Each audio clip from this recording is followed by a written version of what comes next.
Hello အားလုံးပဲမင်္ဂလာပါရှင်မေလေးရဲ့ဖိတ်ကနေပြန်လည်ကြိုဆိုလိုက်ပါတယ်ရှင်ဒီနေ့မှာကြတော့ဆမ်မုတ်လေးဒီကရှိရုံနဲ့လှုပ်ရှားလို့ရတဲ့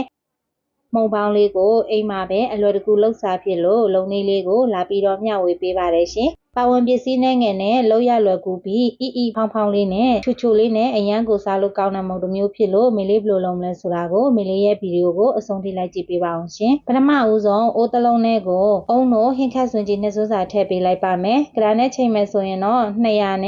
ဂရမ်လောက်ရှိပါတယ်သူ့ကိုမီအေးလေးနဲ့ကြိုထားပေးလိုက်ပါမယ်ကြိုရင်နဲ့ဒီလိုမျိုးလေးစီလေးတွေထွက်လာပါလိမ့်မယ်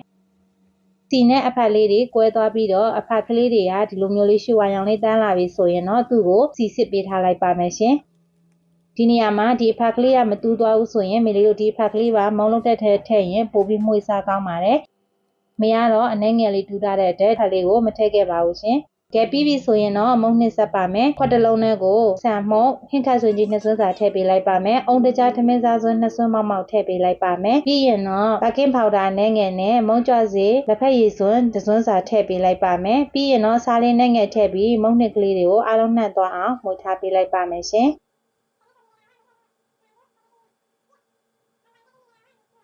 မုံနှစ်ကလေးတွေကနှံ့သွားပြီဆိုရင်တော့သူ့ထက်ကိုရေ250 ml ကိုထည့်ပေးလိုက်ပါမယ်ရေကိုကြတော့အနေငယ်ကြီးစီထည့်ပြီးတော့မှုထားပေးလိုက်ပါမယ်ရှင်အရင်ဦးဆုံးမုံသားလေးတွေပျော်ဝင်သွားအောင်မေလေးတို့အရင်မှုထားပေးလိုက်ပါမယ်မုံသားလေးတွေကအစီမကြံတော့ဘူးအားလုံးပျော်ဝင်သွားပြီဆိုရင်တော့အစောအကြိုထားတဲ့စီလေးကိုထည့်ပေးလိုက်ပါမယ်ရှင်ပြီးရင်တော့အနေငယ်လေးပြန်ပြီးတော့မှုထားပေးလိုက်ပါမယ်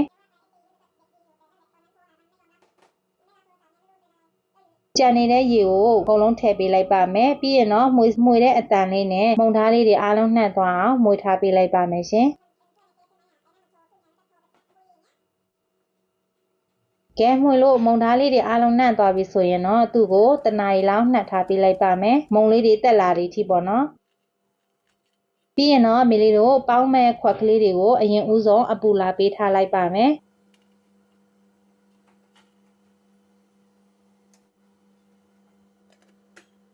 နှံ့ထားတဲ့မုံနှစ်ကလေးရလဲတနာရီပြည့်ပြီဆိုရင်တော့သူ့ကိုအနှဲငယ်လေးမှွေထားပေးလိုက်ပါမယ်ဒီနေရာမှာမေလေးတို့မုံကြွစေ yeast ကပေါ့နော်တကယ်လို့သုံးလို့မရဘူးဆိုရင်မုံကမတက်ပါဘူးနော်ကဲမေလေးတို့မုံနှစ်ကလေးမှွေပြီးသွားပြီဆိုရင်တော့သူ့ကိုစပြီးပေါင်းပါမယ်ဒီခွက်လေးတွေကိုထည့်ချိန်မှာမေလေးတို့မုံနှစ်ကလေးကိုမှွေပြီးတော့မှထည့်ပေးရမှာဖြစ်ပါတယ်ရှင်အပြည့်ကြီးထည့်ဆရာမလို့ပေါ့နော်သူကပေါင်းလိုက်ရင်မုံကတက်လာအောင်မှာဖြစ်တဲ့အတွက်မေလေးတို့တဝက်လောက်ပဲထည့်ပေးရမှာဖြစ်ပါတယ်ကဲပြီးရင်တော့မေလေးကအုပ်ဖုံးလေးအုပ်ပြီးတော့မုံလေးတွေကျက်လာတဲ့အထိသူ့ကိုပေါင်းထားပေးလိုက်ပါတယ်ဒါလေးကတော့မိနစ်40လောက်ပေါင်းလာလို့ရလာတဲ့အနေထားလေးပါမုံလေးကကျက်နေပြီဆိုရင်တော့သူ့ကိုပကံလုံးလေးကနေခွာထုတ်ပေးလိုက်ပါမယ်ရှင်ခွာပဲနဲ့ဒီတိုင်းစားမယ်ဆိုရင်လည်းရပါတယ်မုံလေးကခွာတဲ့နေရာမှာလည်းမခက်ပါဘူးเนาะအရန်ကိုလွယ်ပါတယ်ဒီမုံရဲ့အသားလေးဆိုလို့ရှိရင်ဒီထန်ဒီမုံနဲ့ခက်စင်စင်လေးပေါ့နော်အနံ့လေးကလည်းမှုံမွေလေးရဲ့ပြီးတော့အရသာကလည်းထန်ဒီမုံအတိုင်းပဲပေါ့နော်ချူချူလေးနဲ့အရန်ကိုစားကောင်းပါတယ်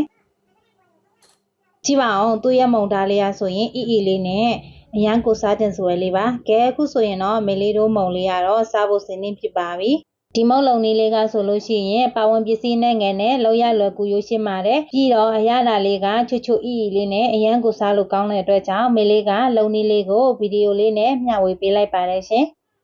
ကဲဒါဆိုရင်တော့ဒီနေ့ရဲ့ဗီဒီယိုလေးကတော့ဒီလောက်ပါပဲเนาะမေလေးရဲ့နောက်ထပ်ဗီဒီယိုတွေကိုလည်းဆက်လက်အားပေးပါအောင်လို့တောင်းဆိုချင်ပါတယ်ကဲဒါဆိုရင်တော့နောက်ထပ်ဗီဒီယိုတွေမှာပြန်ဆုံမယ်เนาะအားလုံးပဲဘိုင်ဘိုင်